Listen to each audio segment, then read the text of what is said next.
വേദിയിലിരിക്കുന്ന വിശിഷ്ട വ്യക്തിത്വങ്ങളെ, സദസ്സിലിരിക്കുന്ന എൻ്റെ അമ്മമാരെ, സഹോദരി സഹോദരന്മാരെ, ഏവർക്കും എൻ്റെ നമസ്കാരം. നമ്മളെല്ലാവരും ഇന്ന് എത്തിച്ചേർന്നിരിക്കുന്നത് ഗീതാമൃതത്തിന്റെ കാലാഘോഷ വേളയിലാണ്.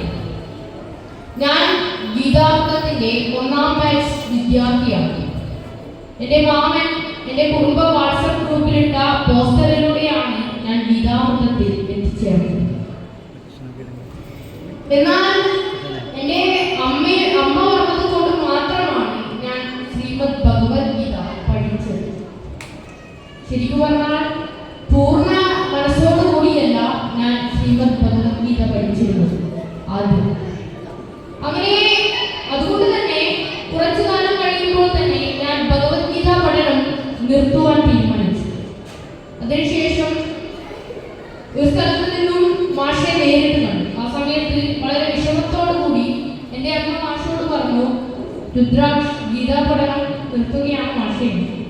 ആ സമയത്ത് മാഷനെ ചേർത്ത് വെച്ചുകൊണ്ട് പറഞ്ഞ കാര്യം എന്താണെന്ന് വെച്ചാൽ, രുദ്രാക്ഷേ, ഗീതാ പഠനം എന്നത് എല്ലാവർക്കും ലഭിക്കുന്ന ഒരു അവസരമാണ്. ആയിരക്കണക്കിന് ആളുകൾക്കിടയിൽ ഒരുവിന് മാത്രമേ ചെയ്യുവാൻ സാധിക്കൂ എന്ന് ഭഗവാൻ തന്നെ പറയുന്നു.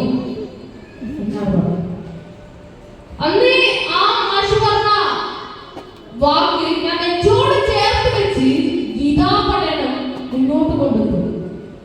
അതിനുശേഷം ഇന്നിപ്പോൾ ഈ വേദിയിൽ നിൽക്കുമ്പോൾ 23ഓളം വേദികളിൽ ഞാൻ പല വിഷയങ്ങളെ ആസ്പദമാക്കി പ്രഭാഷണം ചെയ്തു കഴിഞ്ഞു. അതുപോലെ തന്നെ എൻ്റെ ഫസ്റ്റ് പ്രഭാഷണം അതിൽ ശ്രീകൃഷ്ണ ഭഗവാൻ അർജുനനെ പറഞ്ഞു കൊടുക്കുന്നത് പോലെ എൻ്റെ ആദ്യത്തെ പ്രഭാഷണത്തിന് ഷിനോജി മാസ്റ്റർ തന്നെയാണ് എൻ്റെ കൂടെ ഉണ്ടായിരുന്നത്. എല്ലാ കാര്യങ്ങളും പറഞ്ഞു തന്നു. എന്താണ് പറയേണ്ടത്, എങ്ങനെയാണ് പറയേണ്ടത്, ഭഗവാനെ പറ്റി എങ്ങനെ വളരെ വിശദമായി പറയാമെന്ന് വളരെ മനോഹരമായ രീതിയിൽ ഷിനോജി മാസ്റ്റർ എനിക്ക് പറഞ്ഞു തന്നു.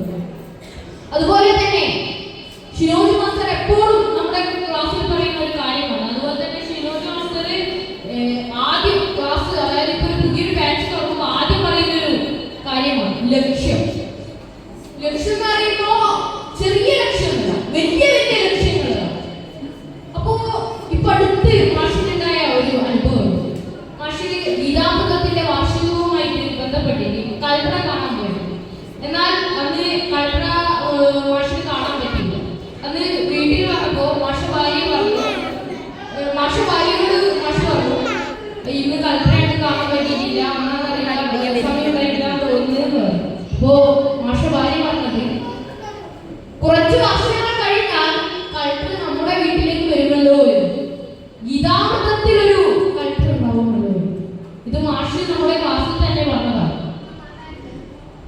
മാഷ ഭാര്യ പറഞ്ഞതുപോലെ തന്നെ കുറച്ച് വർഷങ്ങൾ പിന്നിട്ടാൽ കളക്ടറും അതുപോലെ തന്നെ പോലീസും അതുപോലെ തന്നെ വലിയ വലിയ നിലയിൽ നിൽക്കുന്ന എല്ലാ ഉദ്യോഗസ്ഥന്മാരും ഒരുമിച്ച് ഒരു പരിപാടിയിൽ പങ്കെടുക്കുന്നുണ്ടെങ്കിൽ അത് നമ്മുടെ ഗീതാമൃതത്തിന്റെ വാർഷികാഘോഷ പരിപാടി തന്നെ ആയിരിക്കും. അതുപോലെ തന്നെ ഈ സമയത്ത് എനിക്ക് ഒരു ചെറിയൊരു കാര്യം ഞാൻ പറയുകയാണ്. നമ്മളെല്ലാവരും വീട്ടിൽ ഒരു പുതിയ സാധനം മേടിക്കുമ്പോൾ, ഇപ്പോൾ ഒരു വാഷിംഗ് മെഷീൻ ആയാലും ഫ്രിഡ്ജ് ആയാലും എന്ത് തന്നെ മേടിക്കുന്ന സമയത്തും അതിന്റെ കൂടെ ഒരു ബുക്ക് കിട്ടും, ഇൻഫർമേഷൻ ബുക്ക് അഥവാ കാറ്റലോഗ് എന്നാണ് പറയുന്നത്. അതിനകത്ത് പറയുന്ന കാര്യം എന്താണെന്ന് വെച്ചാൽ എന്തൊക്കെയാണ് ഇത് എങ്ങനെയാണ് ഉപയോഗിക്കേണ്ടത്, ഏത് തരത്തിലാണ് ഉപയോഗിക്കേണ്ടത് എന്നൊക്കെയാണ്. എന്നാൽ നമ്മൾ ആരും തന്നെ ആ ഒരു ഇൻഫർമേഷൻ ബുക്ക് അഥവാ കാറ്റലോഗ് വായിക്കാറില്ല അല്ലേ? അതിനുശേഷം കുറച്ചു കാലം കഴിയുമ്പോൾ നമ്മൾ മേടിച്ച വാഷിംഗ് മെഷീൻ ആണെങ്കിൽ വാഷിംഗ് മെഷീൻ തകരാറാണ്. അതിനുശേഷം പിന്നീട് നമ്മൾ അത് നന്നാക്കുന്ന സമയത്ത് നന്നാക്കുന്ന ആൾ പറയും, നിങ്ങൾ കാറ്റലോഗ് നോക്കിയിട്ടാണോ ഇത് ഉപയോഗിക്കുന്നത്? ആ സമയത്ത് നമ്മളതൊന്നും നോക്കിയില്ല, നമുക്കറിയുന്ന രീതിയിൽ നമ്മൾ ഉപയോഗിച്ചു. അപ്പൊ അവര് എന്നിട്ട് വെറുതെ കേടായി, ഇത് അതിൻ്റെ അത് തെണ്ണുണ്ടല്ലോ, ഇതെങ്ങനെ ഉപയോഗിക്കേണ്ടത് എന്നൊക്കെ പറഞ്ഞു. നമ്മൾ അതൊന്നും നോക്കുന്നില്ല അല്ലെ? ഈ കാറ്റലോഗ് പോലെ തന്നെയാണ് ശ്രീമദ് ഭഗവത്ഗീത. ജീവിതത്തിൽ